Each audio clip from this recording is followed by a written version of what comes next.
All study channel पर। चलिए आज हम जानेंगे चैप्टर 9 इंडस्ट्रियल रेवोल्यूशन के कुछ बेहद इंपॉर्टेंट लॉन्ग क्वेश्चंस। चलिए क्वेश्चन नंबर 1 क्या कहता है देखते हैं। क्वेश्चन नंबर 1 है, how did Britain's involvement in wars from 1793 to 1815 affect British industries. तो देखिए ये बहुत ही शॉर्ट टाइप आंसर है और इसमें आप और भी पॉइंट्स को ऐड कर सकते हैं। पहला, it affected Britain very badly. ये पॉइंट आप लिख सकते हैं कैसे, both Britain and France were at war between 1793 to 1815. The industries of Britain were badly affected. Point 2, that is why Britain was unable to get capital formation and reinvestment during war period. क्योंकि जो सारा money था वो कहाँ लग रहा था, वो लग रहा था सारा money, human capital and everything was put into the war. It had to use borrowed capital, तो उन्होंने क्या करा, लोन लेना शुरू कर दिया to fight rather than reinvestment. ये एक इंपॉर्टेंट पॉइंट था। तीसरा, due to war factories were shut down, और फिर ट्रेड भी डिक्लाइन कर गया। Point 4, the prices of essential commodities were very high, so this war affected British industries in many ways. चलिए moving ahead to question number 2, what are the interesting features of the invention of this period। तो देखिए क्या क्या interesting features थे inventions के during this period. Okay, number 1, Abraham Derby brought about a revolution in the metallurgical industry, पहला point. दूसरा आप लिख सकते हैं हेनरी कॉट जो थे उन्होंने क्या डिजाइन करा था, puddling furnace and rolling mill to roll purified iron into bars, bars type में आयरन को करने के लिए। तीसरा, in 1770s John Wilkinson made the first iron chairs vats for breweries and iron pipes of all sizes. Point 4, John Kay made the flying shuttle loom in 1733. It made possible to weave broader fabrics in less time. Point 5, Edmund Cartwright invented power loom in 1787. Point 6, Thomas Sarvey built a modern steam engine called the Miner's Friend in 1698 to drain mines. और फिर James Watt ने क्या करा, steam engine का discover करा जो कि everybody knows in 1769 में, that converted the steam engine from a pump into a prime mover. So these were the interesting features of the inventions during industrial revolution. Now moving ahead to question number 3, very it is something short like, how were the lives of different classes of British women affected by the industrial revolution।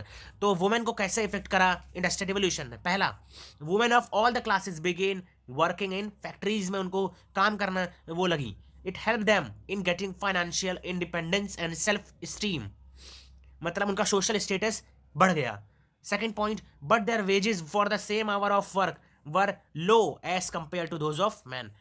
Social status बढ़ा, women को financially gain हुआ, लेकिन जो काम एक man करता था उसको उसका अमाउंट ज़्यादा मिलता था, उसका वेजेस ज़्यादा था, वही काम करने पर वुमेन को उससे कम वेजेस मिलता था।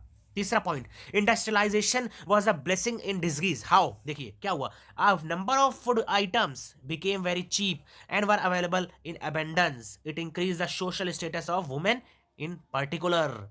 मैं जैसे आपको कहा कि वुमेन का जो सोशल स्टेटस था वो बढ़ गया। Point 4, women were suppose to observe strict discipline, they were also punished for violence of any discipline. अब अगर वो काम वाम करने जाएंगी तो डिसिप्लिन का ख्याल उनको रखना पड़ता था। चलिए moving ahead to next question, compare the effects of the coming of railway in different countries of the world. अब रेलवे के आने से जो दुनिया भर की कंट्रीज थे उनको कैसे इम्पैक्ट हुआ। पहला, इंपीरियलिस्ट कंट्रीज जो थी वहां पर क्या हुआ कि बढ़ने लगी, उनको एक्सपेंशन ऑफ रेलवे ने मदद करा। दूसरा, railways became a means of transportation which was available in different parts of the world through out the year. पहले रोड से जो चीज़ें ट्रांसपोर्ट की जाती थी अब कैसे करी जाएंगी, रेलवे से, जो कि चीपर होगा और लेस टाइम कंज्यूमिंग होगा। They also helped a lot in boosting the process of industrialisation. कहीं ना कहीं रेलवे ने इंडस्ट्रियलाइजेशन को भी फायदा पहुंचाया। Point 4, they also help in the transportation of heavy goods at cheaper rate, as I earlier told you। Now next, they joined the parts of the different countries and helped in picking up the material easily. Point 6, they provided a lot of employment. जैसे railway आई उसने employment create करा, लोगों को job मिलना शुरू हुई और trade और कॉमर्स तेजी से बूस्ट कर गया.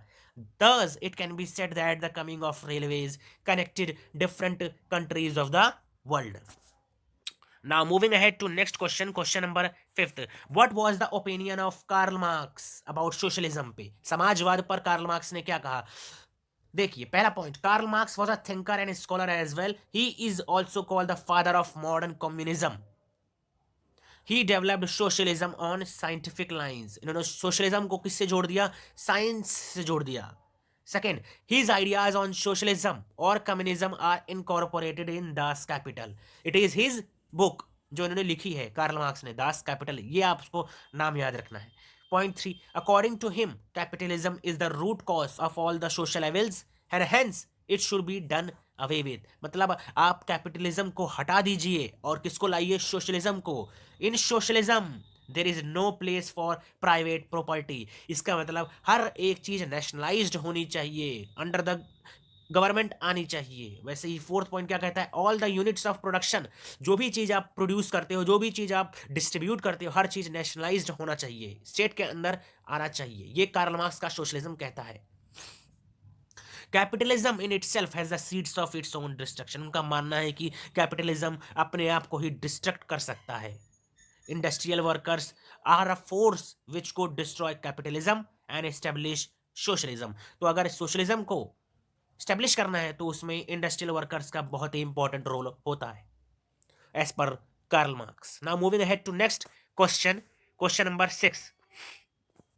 Industrialization has affected farming, transportation, communication, trade in many ways and how. चलिए, पहला, फार्मिंग को कैसे इंडस्ट्रियलाइजेशन ने अफेक्ट किया? जैसे ही इंडस्ट्रियलाइजेशन हुआ, डिमांड फॉर रॉ मटेरियल बहुत तेजी से बढ़ा, और जैसे ही डिमांड बढ़ा तो फार्मर्स को were force to adopt new methods to have more production. तो क्या हुआ? उसके बाद नई नई मशीन्स इन्वेंट करी जाने लगी for digging the soil, sowing and reaping. A number of farmers also became unemployed due to the industrialization. अब कई लोगों के लिए फायदा हुआ, कई फार्मर्स के लिए नुकसान हुआ, क्योंकि वो अपने आप को अडेप्ट नहीं कर सके उस टेक्नोलॉजी के साथ और अनएम्प्लॉयड हो गए. नेक्स्ट, ट्रांसपोर्ट को कैसे इफेक्ट करा? पहला, द पक्का और the metal roads were built for safe and fast transportation of goods. Navigational canals build करे गए, जिससे क्या हुआ कि गुड्स और पैसेंजर्स को वेरी इजीली और चीपर रेट पर ट्रांसपोर्ट किया जाए. फिर आया स्टीम इंजन, जो कि जेम्स वॉट ने डिस्कवर करा और उसको हेल्प मिली रेलवे चलाने के लिए. Then the rapid development of the means of transport made quite easy the transportation of finished good and raw materials from one country to another. तो ये इस तरह से हमारा जो ट्रांसपोर्ट है वो इफेक्ट हुआ. Now moving ahead to next point, communication. The invention of telegraphy and telephone brought revolution in the field of communication, as sending and receiving message became much easier. It was helpful in the growth of industry. Now moving ahead to next. Okay,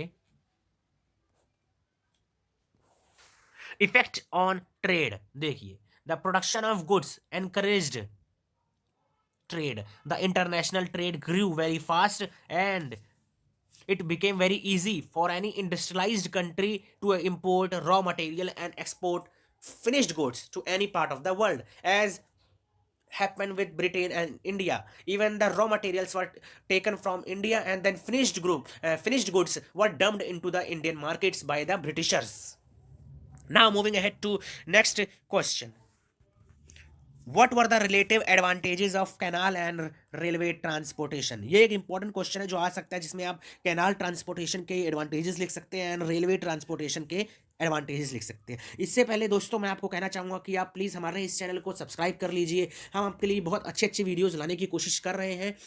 और please अगर आपको कोई doubt हो तो आप please comment कीजिए हमें, हम आपके लिए उस डाउट को क्लियर करेंगे. और अगर आपको किसी और पर वीडियो चाहिए टॉपिक पर, तो हम वो भी करेंगे। चलिए moving ahead, advantages of canal transportation. पहला क्या हुआ, जैसे ही कैनाल बन गया तो ट्रांसपोर्ट करना आसान हो गया, किसको, कोल को, एक जगह से दूसरी जगह ट्रांसपोर्ट करना आसान हो गया। और the bulk and the weight of coal made its transport by road much slower and expensive. अब जैसे ही कैनाल आ गया तो कैनाल से होने लगा, उससे पहले कैसे होता था, रोड से, जो कि बहुत ज्यादा एक्सपेंसिव होता था और बहुत ज्यादा स्लो होता था। Next, coal was the mainly use for heating and lightning home in cities. तो कोल का यूज करते थे कुछ चीज गर्म करने के लिए, घर को मतलब जला के रखने के लिए। Coal was very essential at that time because electricity was not discovered. Now moving ahead, the demand for coal grew constantly. Number 3 point, the first English canal was made by James Bindley in 1761 में। James बिडले ने पहला canal बनाया था। It was known as Worsley canal, ये आप याद रखिएगा, canal Worsley canal. Fourth point, its main purpose was to carry coal from the coal deposit at Worsley to that city after the canal was completed.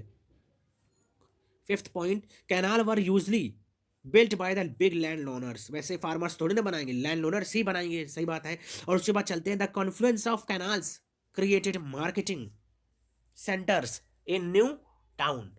For example, the city of Birmingham owed its growth to its position at the heart of the canal system connecting London, Bristol, Channel, Mersey, and Humber rivers. Between 1760 to 1790, 25 projects of canal building were begun during this period. Now, moving ahead to 6 point, the period between 1788 to 1796 is known as the Canal Mania. In it, there were around 46 new projects, and over the 60 years, more than 4,000 of miles of canal were built. तो ये सारा जो point था आपका canal transportation था।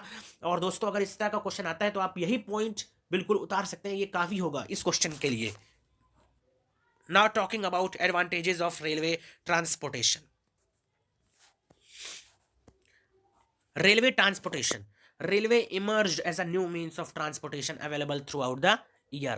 It was very cheap and fast और बहुत आसानी से पैसेंजर और गुड को ये कैरी कर सकता था।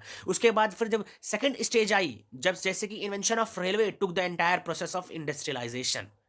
इंडस्ट्रियलाइजेशन को इसने बहुत हेल्प करा रेलवे ने।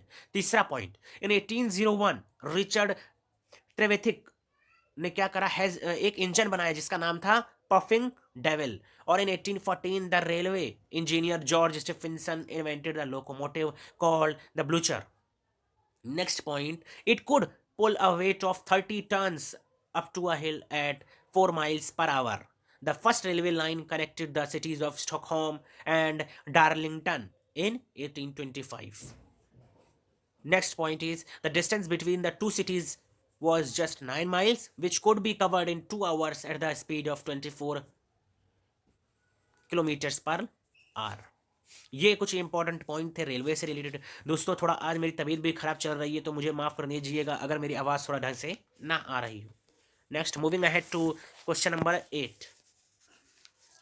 विच factors were responsible for industrial revolution in England. ये बहुत ही इंपॉर्टेंट क्वेश्चन है और कई बार ये आता है। चलिए देखते हैं।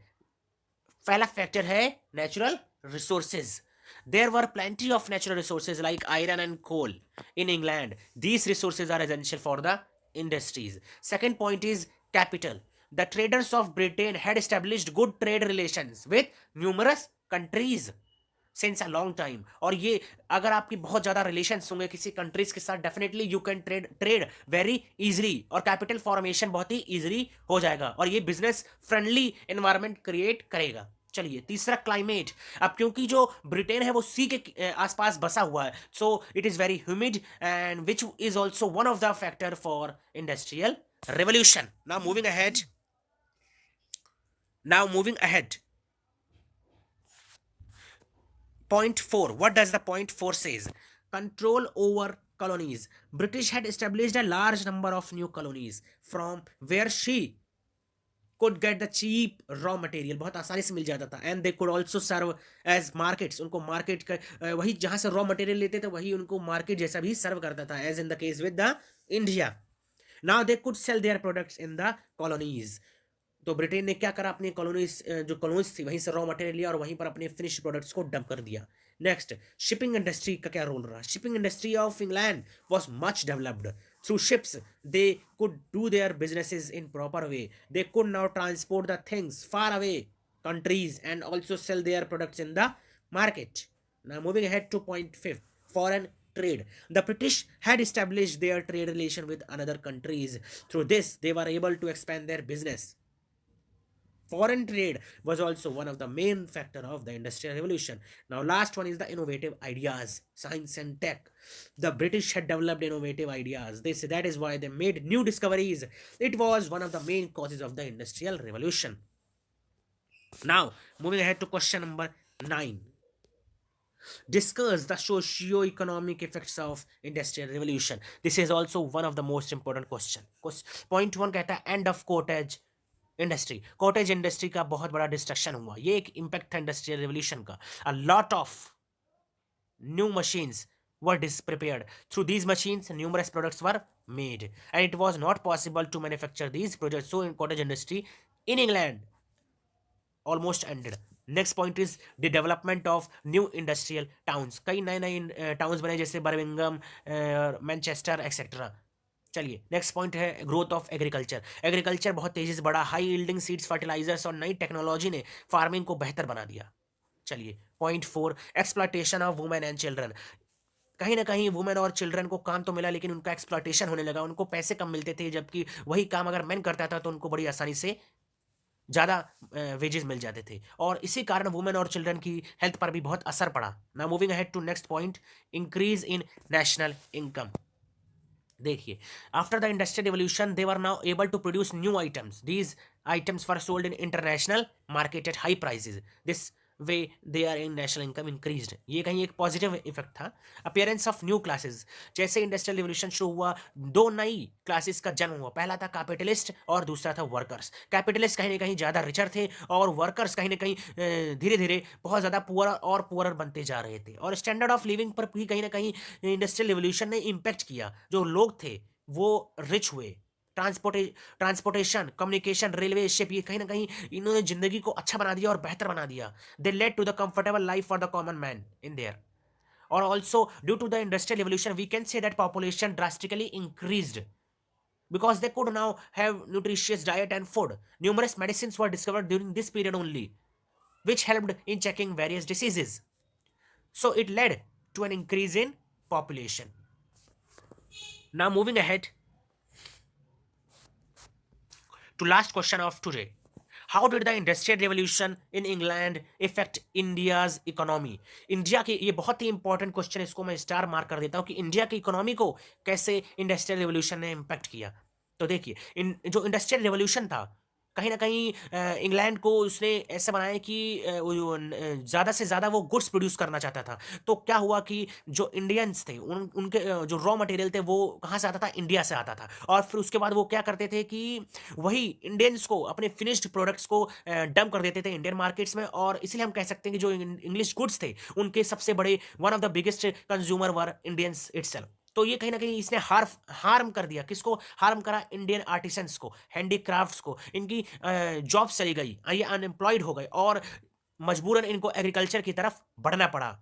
नंबर 3 पॉइंट आप कह सकते हैं कि जो ब्रिटिश गवर्नमेंट था उन्होंने फोर्स करा इंडियन फार्मर्स को कि वो जो अपना रॉ मटेरियल थे वो चीप रेट्स पर किसको बेचें, ब्रिटिश फैक्ट्री ओनर्स को ही बेचें. The policy of exploiting the Indian economy for the benefit of British capitalist was a direct consequence of the industrial revolution on India's economy.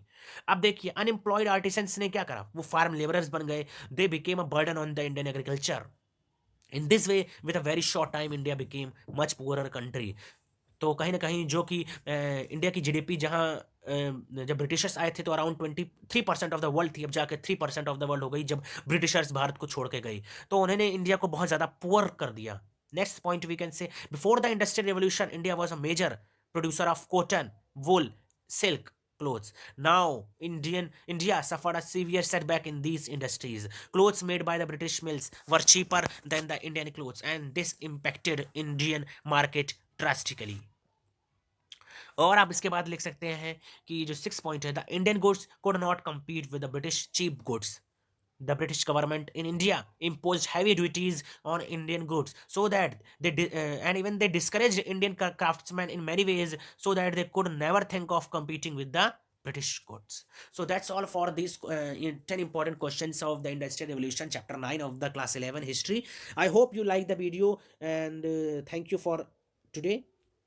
चलिए दोस्तों, अगर आपको और भी वीडियोस चाहिए तो प्लीज़ हमारे चैनल को आप सब्सक्राइब जरूर कर लीजिए. Thanks a lot for today.